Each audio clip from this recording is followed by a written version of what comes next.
केतन अग्रवाल की हत्या के मामले में सिया और चेतन से पूछताछ के दौरान कई सारी सनसनीखेज खुलासे हो रहे हैं और नया टाइमलाइन अब पुलिस को पता चल गया है कि कितने बजे से सफर केतन और सिया ने शुरू किया था और उसकी हत्या इस लोहगढ़ फोर्ट पर कब हुई थी।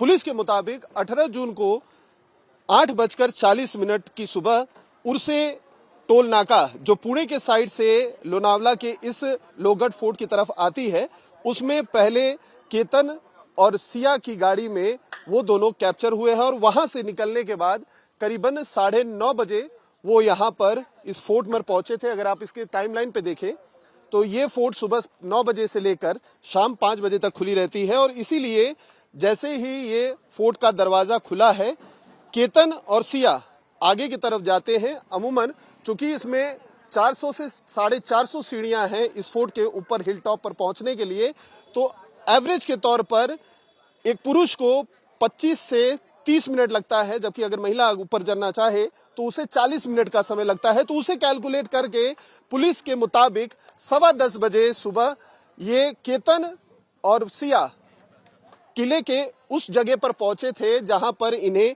अपना प्लान एग्जीक्यूट करना था और उनके ठीक पीछे चेतन भी धीरे धीरे सीढ़ियां चढ़ते हुए ऊपर की तरफ जा रहा था। और सुबह 10:15 बजे से लेकर 10:40 के बीच में पुलिस का कहना है कि हत्या केतन की गई थी, क्योंकि केतन की मां को सिया की मां ने 10:40 पर फोन करके ये इत्तला दिया कि केतन खाई में गिर गया है और आप सभी लोग लोहगढ़ फोर्ट पर पहुंचिए। तो पुलिस का अंदाजा है कि 10:15 बजे से लेकर 10:20 के बीच में केतन को सिया और चेतन ने धक्का मारकर गिरा दिया था। बात यहीं पर खत्म नहीं हो जाती है। पता यह भी चला है जांच में कि केतन की हत्या के लिए चेतन और सिया ने 17 तारीख को कैफे में जो मीटिंग की थी, इस दौरान उन लोगों ने एक कोड वर्ड बना रखा था कि कब किस तरीके से चेतन को धक्का देना है केतन को खाई में, जिससे उनकी जो प्लान है वो सुनिश्चित हो सके। पुलिस के मुताबिक जब तीनों लोग ऊपर पहुंच चुके थे तो 10:15 से 10:20 के बीच में सिया नीचे की तरफ बैठ गए थे। मैं आपको इशारे से समझाने की कोशिश करूंगा। सिया वहां पर ऊपर बैठ जाने के बाद वो इस तरीके से बैठी है। ये पुलिस की थ्योरी है, पुलिस का कहना है कि इस तरीके से सिया ने बताया है। सिया इस तरीके से बैठी है, उसने कुछ पैर में जूते या कुछ करने की एक्टिविटी कोशिश की है।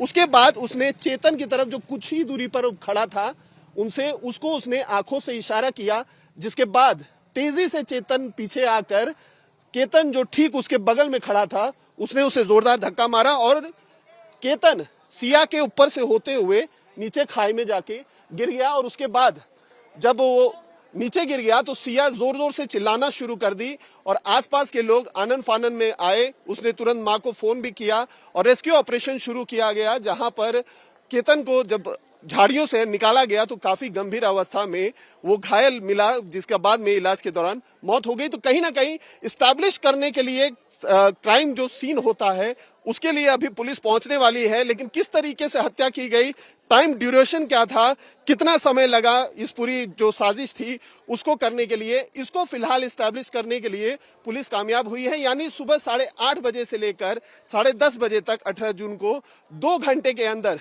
पूरी साजिश को प्लान आउट किया गया और एग्जीक्यूट किया गया।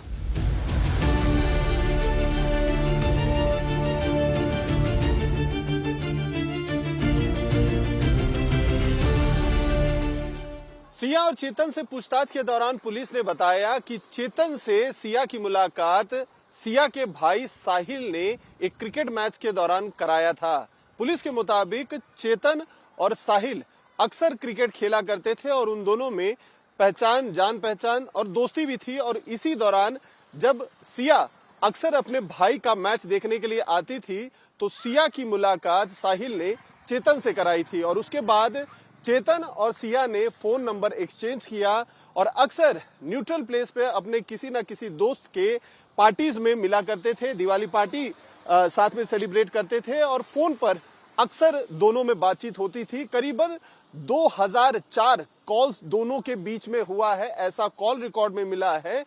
और इसी को माना जा रहा है कि बातचीत के दौरान ही दोनों की जो दोस्ती थी वो रिश्ते में बदल गई, लव रिलेशनशिप में आ गए। और उसके बाद चेतन ने सिया के साथ जो रिश्ता अपना कायम रखा था और उसके बाद ही केतन अग्रवाल की एंट्री होती है, जिससे परिवार के जरिए उसकी सगाई कर दी जाती है। और इस बात से चेतन काफी ज्यादा नाराज रहता था और उससे सिया से अक्सर उसकी झगड़ा या हम कहें बहस भी होती थी। और इसी की वजह से अब पुलिस परिवार वालों से भी पूछताछ कर रही है, क्योंकि वो हर एक किरदार को इस मामले में पूछताछ करना चाहती है पुलिस, ताकि इस पूरी हत्याकांड में किसका क्या रोल रहा है, किसको कितनी जानकारी रही है, कौन किससे किस तरीके से संपर्क में आया है, ये सारी जो गुत्थी है वो सुलझाई जा सके। वीडियो जर्नलिस्ट विजय सावले के साथ अतुल सिंह, टाइम्स नाउ भारत, लोनावला। इस मामले में अब तक जांच कहां तक पहुंची है, किन किन लोगों का अभी तक स्टेटमेंट लिया गया है और किस तरह से आगे जांच की जा रही है? अभी कल और आज में हमने सिया का जो भाई है उनके स्टेटमेंट लिया है। आज उनके पेरेंट्स भी बुलाए हैं, उनके जो रिलेटिव है उनके भी स्टेटमेंट चल रहे हैं। इस मामले में बात करें, जो इन्वेस्टिगेशन किया जा रहा है, तो कॉर्पोरेशन पूरी तरह से मिल रहा है, किस तरह उनका जवाब मिल रहा है, जो भी सवाल किए जा रहे हैं? अभी तक जो हमारे इन्वेस्टिगेशन में है, हमारी तरफ से जो भी बातें हम पूछते हैं तो उसका तो अभी तक तो हमारे लिए कोऑपरेशन है। अब आगे की क्या प्रक्रिया होगी, क्योंकि इसमें चेतन की फैमिली है, इसमें सिया की भी फैमिली है, केतन की भी फैमिली है। अभी सिया की ही फैमिली से स्टेटमेंट लिया जा रहा है, आगे क्या सभी को बुलाया जाएगा? ये इन्वेस्टिगेशन में हर किसी का इन्वेस्टिगेशन होगा, जो हम बाय प्रोसीजर और जो प्रोसीजर में ठीक है उस हिसाब से हम स्टेटमेंट लेंगे। एफएसएल रिपोर्ट की बात करें तो क्या स्टेटस है सर, वहाँ किस तरह की प्रक्रिया की गई है और सबूत के तौर पर क्या क्या चीज़ें जमा की गई है, जैसे मोबाइल हो गए, सारी टेक्निकल चीज़ें? हाँ, अभी तक जो एक्यूज्ड है उनके मोबाइल हमने जब्त कर लिए, वो एफएसएल को भेज दिया। सर, एक अहम सवाल ये भी है कि रिक्रिएशन की बात जो चल रही है वो आने वाले दिनों में किया जाएगा, किस तरह की तैयारी होगी? जो भी इन्वेस्टिगेशन में ठीक है, इन्वेस्टिगेशन ऑफिसर को जो ठीक लगेगा उस हिसाब से हम आगे जाएंगे। खबरों की रणभूमि में यहाँ शोर नहीं सोच लड़ती है, जहां शब्द नहीं फैक्ट्स वार करते हैं और हर सवाल खोलता है सच की नई परत।